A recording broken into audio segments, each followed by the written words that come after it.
Assalamualaikum warahmatullahi wabarakatuh. Pada video kali ini saya akan menjelaskan tentang mata kuliah Arsitektur dan Organisasi CPU 8-bit. Dalam video ini saya akan menjelaskan mulai dari pengertian CPU, struktur, fungsi, hingga cara kerja CPU dalam menjalankan sebuah program sederhana. Diharapkan setelah video penjelasan ini kita bisa memahami bagaimana CPU bekerja sebagai pusat pengolahan data dalam komputer. Sebelum masuk ke penjelasan, izinkan saya memperkenalkan diri. Nama saya Ajung Dwi Andini dengan NPM 25170510002 dari kelas Ilkom A.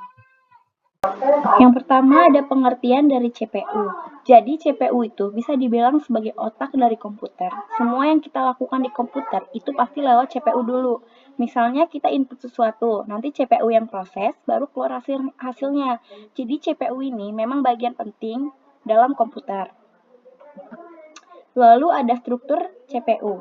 Di dalam CPU itu ada 3 bagian utama, yaitu ALU, control unit, dan register. ALU itu tugasnya untuk ngitung kayak penjumlahan atau logika. Control unit itu yang ngatur jalannya semua instruksi. Nah, kalau register itu tempat nyimpen data sementara tapi kecepatannya tinggi banget. Nah, selanjutnya ada fungsi CPU. Fungsi CPU itu sebenarnya sederhana, yaitu mengambil instruksi dari memori, terus diterjemahin, lalu dijalankan. Nah, setelah itu selain CPU juga itu dapat mengontrol komponen lain supaya bisa kerja bareng. Selanjutnya ada set instruksi. CPU itu kerjanya berdasarkan instruksi, jadi dia nggak bakal mikir sendiri. Contohnya ada instruksi load, itu buat mengambil data dari memori. Store, yaitu buat menyimpan data ke memori. Dan add, itu buat menambah atau penjumlahan. Dan sub itu buat mengurang atau pengurangan. Dan JMP buat loncat ke instruksi lain. Selanjutnya ada penyajian data. Di CPU 8-bit, data itu disimpan dalam bentuk 8 bit atau 1 byte. Semua pakai angka binar yaitu 0 dan 1. Misalnya, angka 5 itu jadi 0,0000101 dan angka 3 menjadi 0,0000011. Jadi semua data di komputer itu sebenarnya bentuknya biner. Selanjutnya ada mode pengalamatan. Mode pengalamatan itu cara CPU ngambil data. Ada yang langsung dari instruksi, ada yang lewat alamat memori, dan ada juga yang lewat register dulu. Jadi, ini tuh nentuin data diambil dari mana. Selanjutnya ada organisasi memori. Memori itu tempat menyimpan data dan program. Ada RAM yang sementara dan ada ROM yang permanen. CPU mengakses memori itu pakai alamat, jadi tiap data punya tempat masing-masing. Selanjutnya ada bus system. Bus itu jalur penghubung antar komponen. Ada data bus buat bawa data, address bus buat bawa alamat, dan control bus itu buat ngatur sinyalnya, ibarat kayak jalan buat lewatnya data. Selanjutnya ada input dan output. Input itu buat masukin data, misalnya keyboard atau mouse. Kalau output itu buat nampilin hasil, kayak monitor. CPU itu yang ngolah input jadi output. Dan di sini ada sistem operasi. Biar CPU bisa dipakai dengan mudah, kita butuh sistem operasi kayak Windows atau Linux. Sistem operasi ini jadi penghubung antara user sama CPU. Nah, selanjutnya ada siklus CPU. CPU itu kerjanya pakai siklus yaitu fetch, decode, dan execute. Fetch itu diambil dari instruksi dan memori. Decode itu nerjemahin instruksi. Sedangkan execute itu menjalankan instruksi. Jadi menjalankan instruksi. Nah, semua ini terjadi terus-menerus. Selanjutnya ada cara kerja CPU. Jadi alurnya CPU itu diambil instruksi, terus diterjemahin sama kontrol unit, lalu diproses di ALU dan hasilnya disimpan atau ditampilkan. Proses ini cepat banget dan berulang terus. Nah, di sini ada cara kerja CPU dimulai dengan mengambil instruksi dari memori, kemudian kontrol unit menerjemahkan instruksi tersebut. Selanjutnya, ALU akan memproses data sesuai instruksi yang diberikan. Hasil dari proses tersebut disimpan dalam register atau memori, lalu dapat ditampilkan sebagai output. Semua proses ini terjadi dalam waktu yang sangat singkat. Nah, selanjutnya saya akan mendemokan program CPU 8 bit di aplikasi Logisim. Jelaskan simulasi arsitektur komputer CPU 8 bit menggunakan Logisim. Pada rangkaian ini terdapat beberapa komponen utama seperti CPU, ROM, RAM, disk, keyboard, dan monitor. Nah, sekarang saya akan melakukan start. Ketika tombol start ditekan, CPU akan mulai menjalankan instruction cycle atau siklus instruksi. Siklus pertama adalah fetch cycle, yaitu proses pengambilan instruksi dari memori. CPU mengambil instruksi dari ROM. ROM berfungsi sebagai penyimpanan program utama atau instruksi dasar yang dijalankan secara berulang. Program counter di dalam CPU akan menunjuk alamat tertentu pada ROM. Alamat tersebut menentukan instruksi mana yang harus diambil. Setelah instruksi ditemukan, didekode dan dieksekusi. Proses ini berlangsung terus-menerus selama CPU berjalan. Selain ROM, di sini juga terdapat RAM. RAM itu digunakan untuk menyimpan data sementara yang sedang diproses oleh CPU. Isi RAM dapat berubah selama program berjalan. Kemudian, terdapat disk yang berfungsi sebagai secondary stroke atau penyimpanan sekunder. Data dari disk dapat dipindahkan terlebih dahulu ke RAM sebelum diproses ke CPU.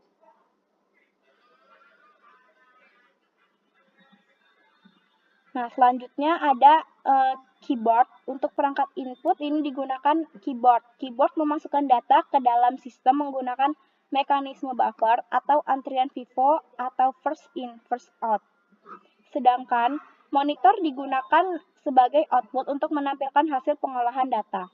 Baik, sekarang saya akan mendemokan text editor. Di sini kita klik 4 di keyboard.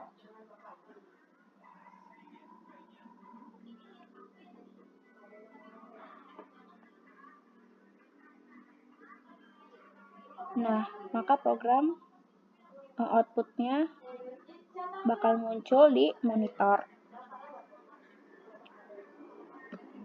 Selanjutnya saya klik 2.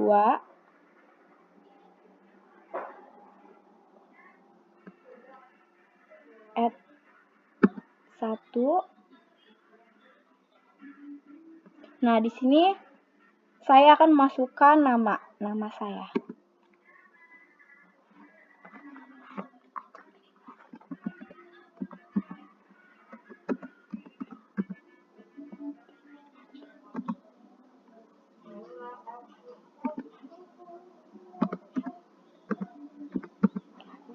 Nah, keyboard di bagian bawah ini berfungsi sebagai perangkat input.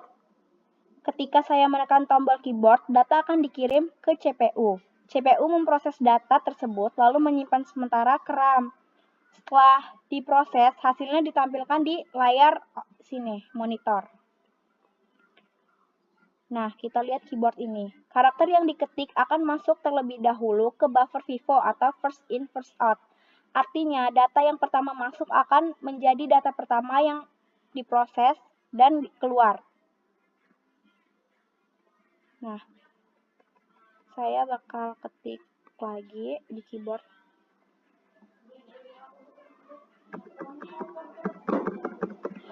Nah, karakter pada keyboard ini akan hilang secara perlahan karena CPU membaca data satu persatu melalui database. karakter pertama yang diketik akan menjadi karakter pertama yang muncul pada layar monitor. Jadi proses ini mengikuti prinsip antrian FIFO.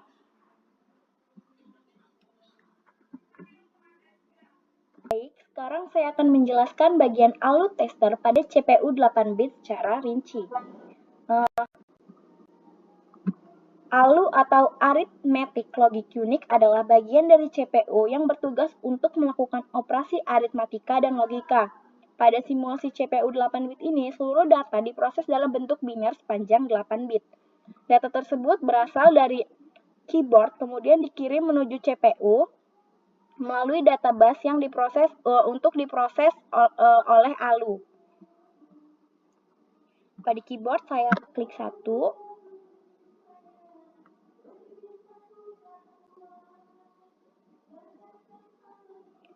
Nah, di sini kita akan menunggu monitor untuk menampilkan hasilnya.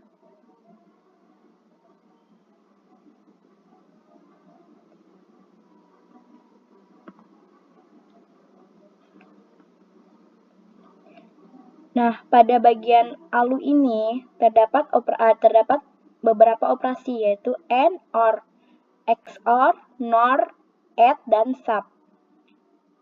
Pada bagian ALU tester juga terdapat dua input, yaitu A dan B. Masing-masing input ini dibaca sebagai karakter keyboard. Karena input berasal dari keyboard, maka CPU tidak langsung membaca angka sebagai nilai desimal, melainkan membaca kode ASCII dari karakter tersebut. Untuk contoh, saya akan menggunakan 4 digit terakhir NPM saya, yaitu 1002. Di sini untuk A, saya ngisi 10, dan B, saya isi 2.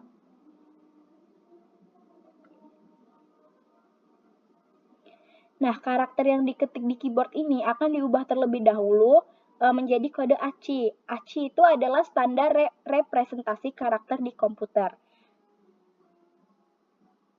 Jadi CPU ini sebenarnya tidak memproses angka 1 dan 0 secara langsung, tetapi memproses kode ASCII-nya.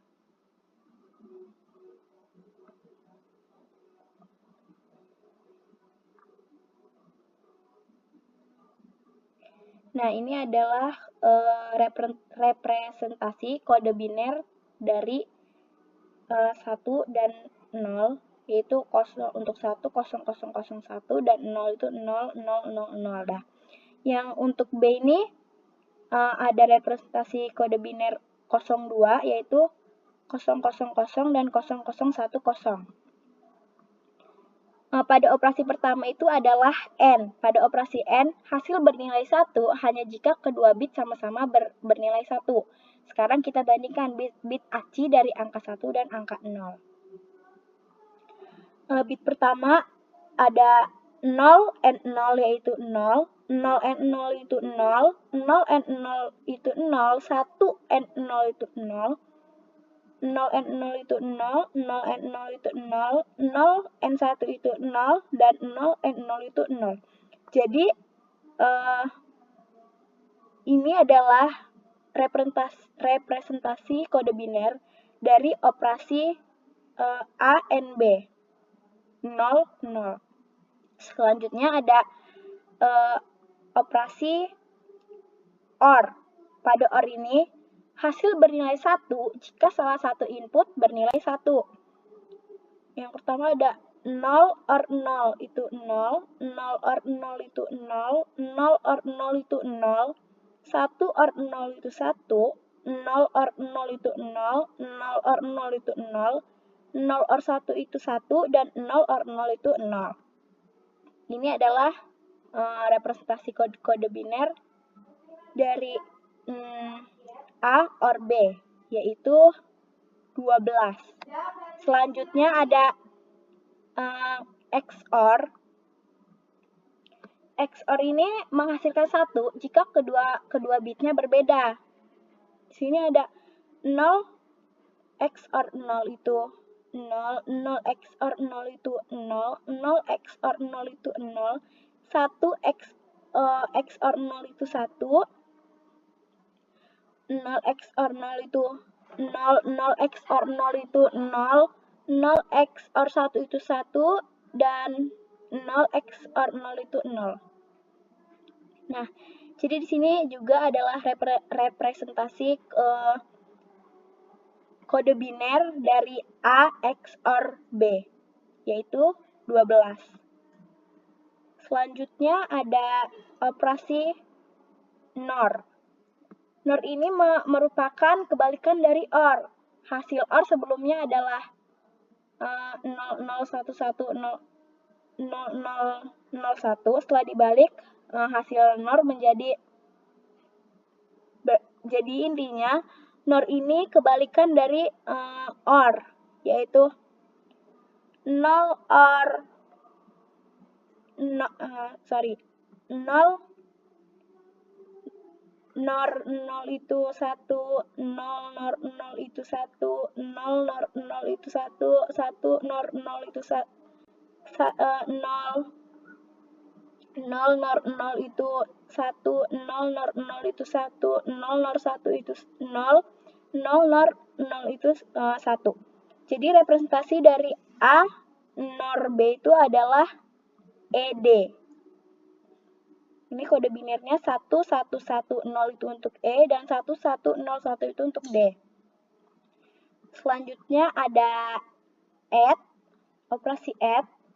CPU ini menjumlahkan dua data biner menggunakan rangkaian full adder di dalam ALU. Penjumlahan ini dilakukan dari kanan ke kiri. Jika hasil lebih dari 1, maka akan menghasilkan carry. 0 tambah 0 itu 0, 0 tambah 1 itu 1, 0 tambah 0 itu 0, 0 tambah 0 itu 0, 1 tambah 0 itu 1, 0 tambah 0 itu 0, 0 tambah 0 itu 0, dan yang terakhir 0 tambah 0 itu 0. Jadi,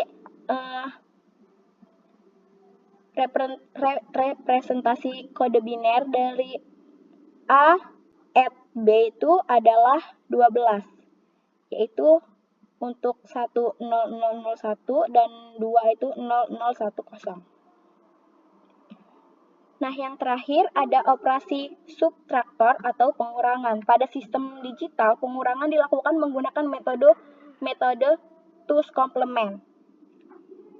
Pertama, nilai B yaitu dibalik jadi 0011000 dibalik seluruh bitnya.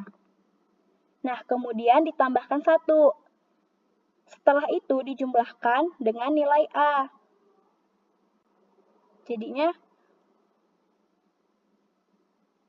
1000001.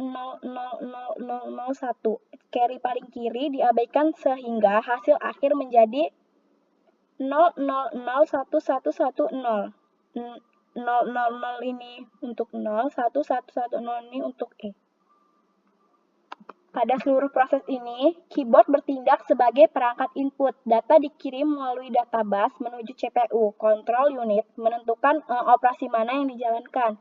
ALU kemudian melakukan operasi logika atau aritmatika terhadap data biner. Hasil akhirnya itu disimpan sementara di register, lalu ditampilkan ke layar output. Jadi pada ALU tester ini kita dapat melihat bagaimana CPU 8 bit memproses data ASCII dari keyboard menjadi data biner, kemudian menjalankan operasi logika dan aritmatika menggunakan ALU. Selanjutnya saya akan mendemokan Little Man Computer atau LMC. Little Man Computer ini merupakan simulasi sederhana cara kerja CPU. Pada simulasi ini kita dapat melihat bagaimana CPU mengambil instruksi dari RAM, menerjemahkan instruksi, menjalankan operasi aritmatika melalui looping, percabangan, hingga menghasilkan output. Nah, di sini saya sudah menyiapkan program assembly untuk menjumlahkan angka dari 5 sampai 1 menggunakan looping dan percabangan. Program ini menggunakan beberapa instruksi seperti INP, LDA, add, sub, STA, BRA, BRZ, out, dan HLP. Bagian sebelah kanan ini adalah RAM atau memori. RAM ini digunakan untuk menyimpan instruksi program sekaligus data yang sedang diproses. Karena itu isi RAM tidak semuanya 0.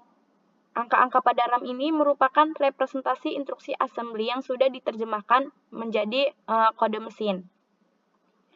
Nah, sekarang saya akan menjalankan program. Nah, sekarang program sedang berjalan. Bulatan biru yang bergerak dari RAM menuju CPU menuju proses fetch cycle. Fetch cycle itu adalah proses ketika CPU mengambil instruksi dari memori.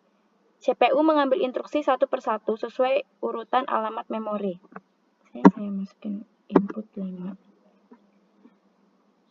Nah, untuk bagian address register ini digunakan CPU untuk menentukan alamat memori mana yang akan diakses. CPU mengirim alamat tersebut ke RAM untuk mengambil instruksi yang diperlukan. Nah, instruction register ini setelah diinstruksi ditemukan, instruksi tersebut dikirim menuju instruksi register.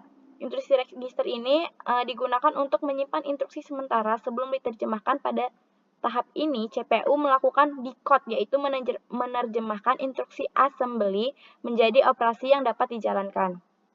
Nah, bulatan merah yang bergerak pada bagian CPU menuju fase execute. Execute itu adalah tahap ketika CPU mulai menjalankan instruksi yang sudah diterjemahkan sebelumnya.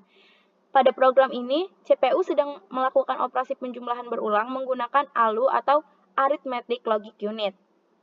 Nah, untuk bagian akumulator ini digunakan untuk menyimpan hasil sementara selama proses perhitungan berlangsung. Karena program melakukan penjumlahan berulang, maka nilai akumulator akan terus-menerus berubah.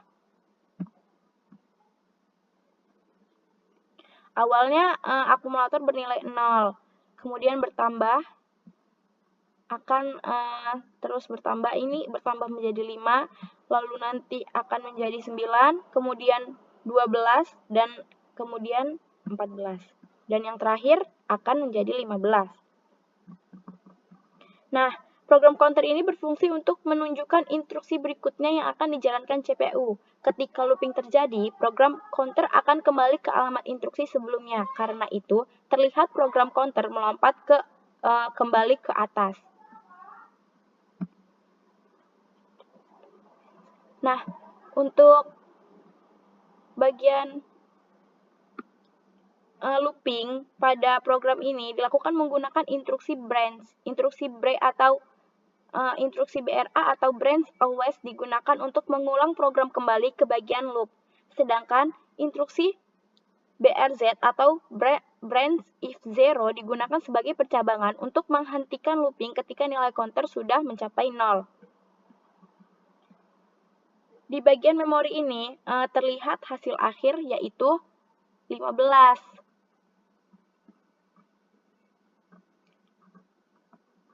Nilai tersebut berasal dari proses penjumlahan 5 ditambah 4, ditambah 3, ditambah 2, ditambah 1. Setelah seluruh proses selesai, CPU menjalankan instruksi out untuk menampilkan hasil ke output. Program kemudian menjalankan instruksi HLT atau halt untuk menghentikan sistem. Jika muncul awk atau ASCII pada output, terlihat angka ASCII 79 dan 75. 79 itu kode ASCII huruf O, 75 itu kode ASCII huruf K, sehingga output tersebut membentuk tulisan awk yang menandakan program berhasil dijalankan.